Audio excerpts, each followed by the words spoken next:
Made a lot of progress today, huh? I'd say. Got these shelves in. We ended our last video with plans to build a Just lean-to on the recently. existing We're about to put foundation this- on Noah's Got grandmother's all land. of this cleaned up. After publishing that video, we dismantled all 4 walls of Stuff the is still disheveled in disarray, structure but that we're sat getting- on top of its foundation and burned all of it.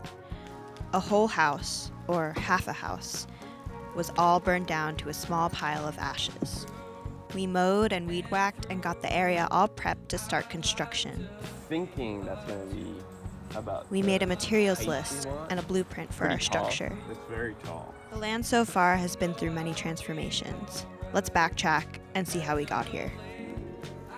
I had the idea for a while to find a way to exist as cheaply as possible and have a sustainable and self-reliant lifestyle. I met my friend Matt a few years ago. He and I shared a lot of the same dreams, including living off-grid. We went on an amazing bike tour through the Midwest and the Divide, and it was on this journey that we began the seed of what we'd build and how we'd do it. At some point, my grandmother gave me the permission to start making trails on a piece of land that she owns, which eventually transformed into her allowing me and Matt to build some structures.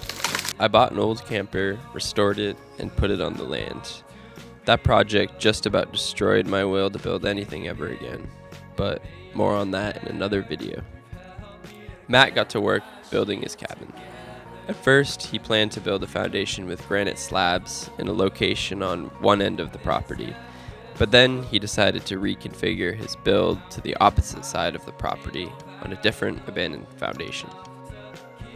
Before the camper was fully livable, Kaya and I were staying in my parents' garage apartment. Matt was often parked in their driveway, where he'd be found sleeping in his car, tenting outside, or crashing on our floor.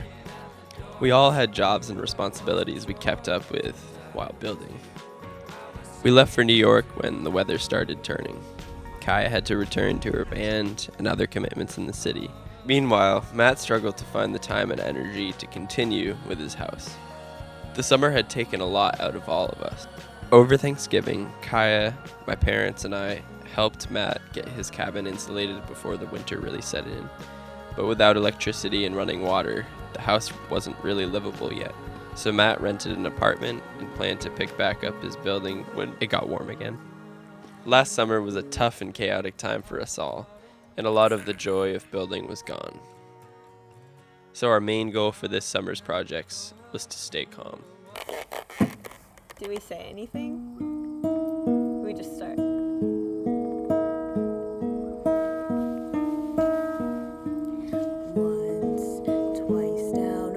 Which brings us back to the present.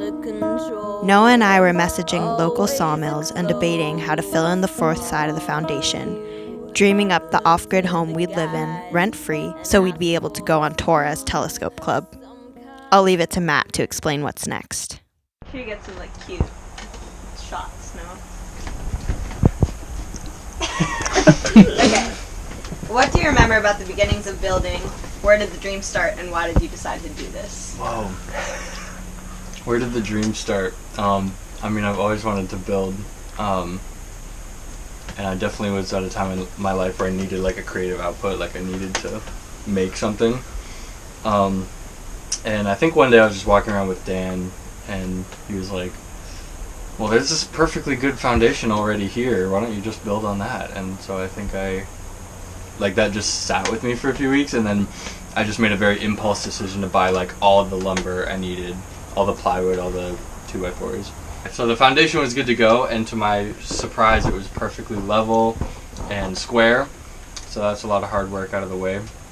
I basically put down some foam and some floor plates, and then once you do that you have a wood foundation to build on, and then I just framed up a floor.